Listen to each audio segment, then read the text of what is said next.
पंजाबचे माजी उपमुख्यमंत्री सुखबीर सिंग बादल यांच्यावर आज नांदेडमध्ये हल्ला करण्यात आलेला आहे। गुरुद्वारा येथे दर्शनासाठी ते आले होते। नांदेड शहरापासून 15 किलोमीटर असणाऱ्या मातासाहेब गुरुद्वारा येथे त्यांनी दर्शन घेऊन परतल्यानंतर गुरुद्वारा परिसरामध्ये त्यांच्यावर हल्ला करण्यात आला होता।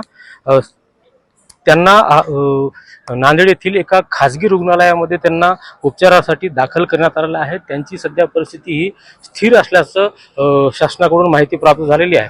मात्र त्यांच्यासोबत गुरुद्वाराचं दर्शन करण्यासाठी त्यांचं कुटुंबातील लोक सुद्धा होते, मुलगी होती, जावई होते, त्याचबरोबर त्यांची पत्नी देखील त्यांच्यासोबत होती।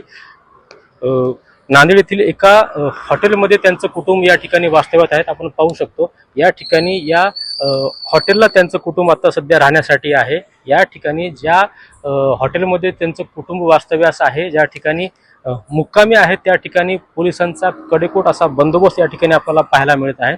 त्याचबरोबर या हॉटेलमधील ज्या रूममध्ये त्यांचं कुटुंब आहे त्या ठिकाणी सुद्धा महिला पोलीस देखील या ठिकाणी तैनात करण्यात आलेले आहेत।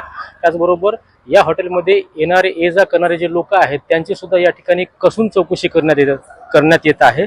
एकंदरीत जर पाहिलं तर बादल यांची प्रकृती सध्या स्थिर अशी सांगण्यात आलेली आहे। मात्र डॉक्टरांच्या सल्ल्यानुसार ते उद्या नांदेड येथून दिल्ली किंवा पंजाब येथे रवाना होतील अशी सूत्रांची माहिती मिळाली आहे। LS Marathi news, Yashpal Bhosale, Nanded.